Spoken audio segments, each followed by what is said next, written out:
తాకట్లో ఉన్న మీ బంగారాన్ని విడిపించి ఆ రోజు ఆన్లైన్ రేటుకి కొంటాం. Sharma gold company. నమస్తే, వెల్కమ్ టు సుమన్ టీవీ. నేను మానస. తొలి ఏకాదశి నుంచి మన తెలుగు సంప్రదాయం ప్రకారం మన పండుగలన్నీ ప్రారంభమవుతూ ఉంటాయి. అలా తొలి ఏకాదశి తర్వాత వచ్చినటువంటి పండగే గురు పౌర్ణమి. ఈ గురు పౌర్ణమిని వ్యాస పౌర్ణిమ అని కూడా అంటూ ఉంటారు. మరి ఈ గురు పౌర్ణమి యొక్క విశిష్టత గురించి, ఆ రోజు పాటించాల్సిన విధి విధానాల గురించి మనము ఈ రోజు తెలుసుకునే ప్రయత్నం చేద్దాము. మనతో పాటు ఉన్నారు ప్రముఖ జ్యోతిష్య ఆధ్యాత్మిక నిపుణులు అన్నవరపు తిరుపతి మూర్తి అవధాని గారు. వారితో మాట్లాడదాం. గురుగారు నమస్కారం అండి. ఓం శ్రీ మహాగణాధిపతయే నమః. గురుగారు, గురు పౌర్ణమిని వ్యాస పౌర్ణమి అని కూడా అంటూ ఉంటారు. ముఖ్యంగా గురు పౌర్ణమి యొక్క విశిష్టత గురించి మాకు తెలియజేయండి. ఓం వ్యాసాయ విష్ణు రూపాయ వ్యాస రూపాయ విష్ణవే నమో వై బ్రహ్మ నిధయే వాసిష్ఠాయ నమో నమః. వ్యాస పౌర్ణమి అన్న గురు పౌర్ణమి అన్న ఒకటే. వ్యాసులు వారు మనకు విష్ణు సహస్రనామం మూలానికి ఆదిగురువుగా ఉన్నారు. పౌర్ణమి అనేటువంటి పదం కొంతమందికి అర్థం కాదు కనుక గురు పౌర్ణమి అనేటువంటి సార్థక నామకరణం దానికి జరిగింది. అయితే మనం ఈ గురు పౌర్ణమి రోజు నాడు ఏమి చెయ్యాలి అనేటువంటి విషయం మనం ఒకటి పక్కన పెడితే, అనేక రకాలుగా ఏదో ఒకటి మనం చేస్తూ ఉంటాం. ఇది చెయ్యకూడదా అంటే ఏదైతే చెప్పబడి ఉన్నదో అది మనం ఎన్నో రకాలుగా చేస్తూ ఉంటాం. ప్రధానంగా మనకు గురు పరంపరలో ఎవరు ఉన్నారు అనేటువంటిది చూసుకోవాలి. మనకు మొట్టమొదటి గురువు తల్లి తండ్రి, అవునా అండి? మొట్టమొదటి గురువులు మనకు తల్లి తండ్రి తర్వాత ఇక మిగిలిన వారందరూ కూడా మనకు విద్య నేర్పిన గురువు. వ్యాస పౌర్ణమి అనేటువంటిది కనీసం ఆ రోజు నాడైనా ఈ యొక్క గురు పాదుకా పూజ, కనీసం తల్లిదండ్రుల ఆరాధన, గురు పరంపరగా వచ్చేటువంటి సేవని చేసుకునేటువంటి విభాగం ఒకటి ఉన్నది. అనునిత్యము మనం తల్లిదండ్రులకి నమస్కారం చేసుకోవాలి అంటే మనం చెయ్యం. ఎక్కడికో వెళ్ళి ఏదో చెయ్యమంటే మనం చేస్తాం. అటువంటిది కనీసం ఆ వ్యాస అనేటువంటిది వచ్చిన రోజు నాడు గురు శుశ్రూషయ విద్య అంటారు. గురువు అనేటువంటి అత్యంత పవిత్రమైనటువంటిది. గత కొంతకాలంగా గురువు అనేటువంటి పదాన్ని విధ్వంసం చేసి సర్వనాశనం చేసి కూర్చోబెట్టారు. అదేమిటండి అలా అంటున్నారు అని అంటే, నిజమేనమ్మా నేను చెప్పేది. అనేటువంటి పదం చాలా గొప్పది. మనకు దారిని మార్గాన్ని సూచించేటువంటిది గురువు అనేటువంటి పదం. ఈ మధ్యకాలంలో అన్నది గత కొంతకాలంగా గురు అగ్గిపెట్టిందా, గురు అది గురు ఏంటి విషయం అనేటువంటి పదంగా గురువు అనేటువంటి పదాన్ని కించపరిచేసేశారు. దేనికి వాడాలో దేనికి వాడకూడదో కూడా తెలియకుండా దాన్ని మొత్తం కూడా భ్రష్టుత్వం చెందించారు. అది సెకండరీ, అది ఇప్పుడు చెప్పవలసిన విషయం కాదు. కనీసం ఈ పరిస్థితుల్లో అయినా చెబితే అర్థం చేసుకుంటారు. నీ మాట చెప్పాను. గురు శుశ్రూషయ విద్య అన్నారు. అంటే ఏమిటి? ఎప్పుడైతే మనం గురువు గారికి చేసేటువంటి సేవ ఎంత చేసినా ఆ సేవకి ఇంకా అంత మిగిలి ఉంటుంది, తక్కువే. ఎంతగానో మిగిలి ఉంటుంది. ఎంత సేవ చేసుకుంటామో అంతటి యోగం ఆ భగవంతుడు మనకి ఇస్తూ ఉంటాడు. దాన్నే గురు సేవ అని అంటారు. కొంతమందికి గురు సేవ దురంధరాభ్యాం నమః అనేటువంటిది కూడా ఉన్నది. మనకు అందులో ప్రధానంగా మనం అందరికీ తెలిసి చూసేటువంటి వారు ఎవరు అంటే పద్మపాదుల వారు. ఆది శంకరాచార్య స్వామి వారి యొక్క శిష్యగణంలో పద్మపాదుల వారు. మిగిలిన వారందరూ కూడా గురువు గారికి మనందరి మీద కన్నా పద్మపాదుల వారి మీద ఎక్కువగా ధ్యాస ఉంది అని చెప్పి అనుకుంటూ ఉంటారు.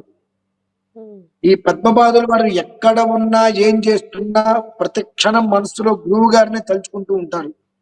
మీరందరికీ తెలియాలని చెప్పి అతన్ని పిలవగానే నది అవతల ఒడ్డునటువంటి వ్యక్తి గురువు గారు పిలిచిన శబ్దం అంటే చెవులకి వినిపించి పరిగెత్తుకుంటూ నీటిలోంచి వచ్చేస్తుంటే పద్మములు నీటిలో మునగకుండా అడుగడుగు వస్తాయి అవి. తద్వారా ఆయనకి ఆ పద్మాల మీద వచ్చినందుకు గాను పద్మపాదులు వాడు అనేటువంటి నామం. అంత గొప్పది గురువు గారు అనేటువంటి పదం. ఈ రోజు నాడు మనం ఏం చెయ్యాలి? ఏదో చేస్తే గ్రహస్థితి మారిపోతుంది, ఈ రాశుల వాళ్ళు అది సంపాదిస్తారు, ఇది చెప్తుంటారు. సంపాదిస్తారు అనేటువంటిది పచ్చి అబద్ధమైన మాట. పాటించవలసిన విధి విధానాలేంటి? ఖచ్చితంగా ఫస్ట్ గా తల్లిదండ్రులకి పాద పూజ చేసుకోవాలి, సాష్టాంగ ప్రదక్షిణం చేయాలి. ఇది మనకు వ్యాసుల వారికి సంబంధించింది మహాభారతం. ఆ మహాభారతాన్ని రచించినటువంటి వారు మహాగణపతి, ఆయనే మనకు చెప్పారు తల్లిదండ్రులను పూజించండి. ముల్లోకంలో ఉన్నటువంటి త్రయస్త్రిగుంసత్కోటి దేవతల్ని అనగా 33 కోట్ల మంది దేవతల్ని కూడా పూజించిన ఫలితం వస్తుంది. తల్లిదండ్రులను ముందుగా పూజించండి అని అన్నారు. తల్లిదండ్రులను పూజించిన పిదప మనకు విద్యా బుద్ధులు నేర్పినటువంటి గురువు గారికి సేవ చేసుకోవడం, అనంతరం ఆలయాలకి వెళ్ళటం. ఇప్పుడు కొంతమందికి సాయిబాబా అంటే ఇష్టం, ఆయనకి ఆరాధన చేసుకుంటారు. కొంతమందికి రాఘవేంద్ర స్వామి వారు అంటే ఇష్టం, కొంతమందికి కంచి పరమాచార్య, మరి కొంతమందికి శృంగేరి జగద్గురువులు, మరి కొంతమందికి ఆది శంకరాచార్య స్వామి వారు. ఎవరికి ఇష్ట దైవం ఎవరైతే గురువుగా భావించుకున్నారో వారికి వారు వారు ఆరాధన చేసుకుంటారు.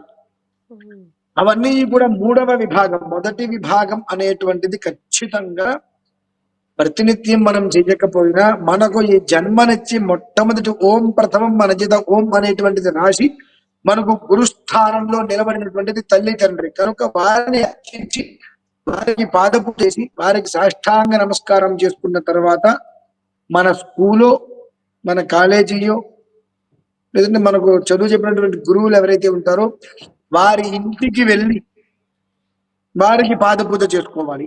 ఇది ప్రధానంగా చేయవలసినటువంటి పని.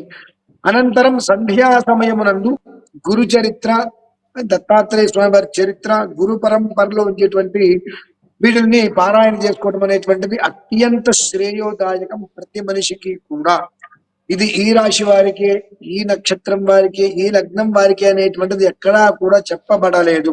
గురు పౌర్ణమి అనేటువంటిది సర్వ విధ అభ్యుదయాన్ని కోరి ప్రతి ఒక్క మనిషి కూడా తన ఒక్క మొట్టమొదటి గురువులు అయినటువంటి తల్లిదండ్రులకు, తనకు విద్యా బుద్ధులు నేర్పినటువంటి గురువులకి వినమ్రతతో వెళ్ళి పాద పూజ చేసి నమస్కారం చేసుకోవడం ప్రధాన ఉద్దేశ్యము. అనంతరము దేవాలయాలకు వెళ్ళటమా, లేదంటే గురు చరిత్ర పారాయణ చేయటమా, దత్తాత్రేయ స్వామి పారాయణ చేయటమా అనేటువంటివన్నీ కూడా రెండవ మూడో విభాగంలోకి వస్తాయి. కనుక ప్రతి ఒక్కరూ తనకు జన్మనిచ్చారు. ఒక్క మాట చెప్తానండి, మనం ఎక్కడా కూడా దేవాలయంలో తప్పితే విడిగా భగవంతుని చూడలేదు కదండి. ఎవరన్నా చూశారా అంటే చాలా తక్కువ మంది. ఎక్కడో మహర్షులు, చాలా గొప్ప గొప్ప వాళ్ళు, అనుష్ఠాన పరులు, వాళ్ళు సామాన్యమైనటువంటి ప్రతి ఒక్క మానవుడు కూడా మొట్టమొదటిగా చూడగలిగినటువంటి దైవం ఏదైనా ఉన్నది అంటే కేవలం మాతా చతే పితా చతేగ్రం వృక్షస్య రోహకః, తల్లిదండ్రులు మాత్రమే.